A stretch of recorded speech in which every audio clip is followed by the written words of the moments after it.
3 questions to ask before you invest your money, whether you're buying gold or investing in a mutual fund.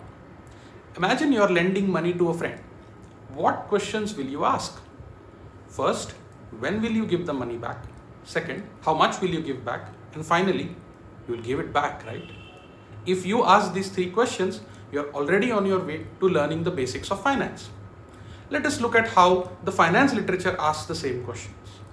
First, what is your investment horizon?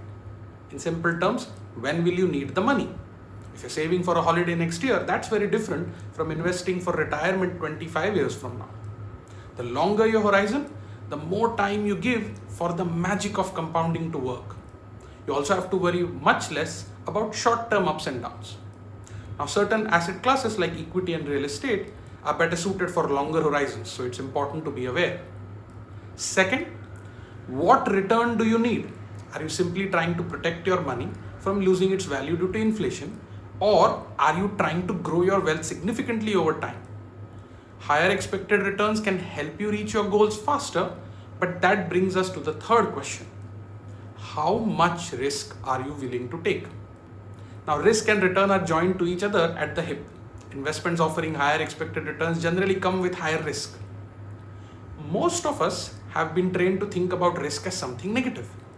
What's the chance of losing money? But risk is a two-sided concept. What does it mean? Yes, you might lose money in a risky investment, but it also opens the door to make more money. So while you can be relatively sure about earning a 6-7% interest in an SBI FD today, you can never earn a 15% return on that FD. At the same time, if you invest in SBI shares, you might lose 15% or gain 15% in the next 1 year. The emotions behind this were captured beautifully in a dialogue from the series Scam 1992. Risk hai to ishq hai. So before asking where should I invest, first ask when will I need the money, what return do I need, and how much risk am I willing to take? Your answers can completely change which investment is right for you. Which of these 3 do you think people ignore the most? Tell me in the comments.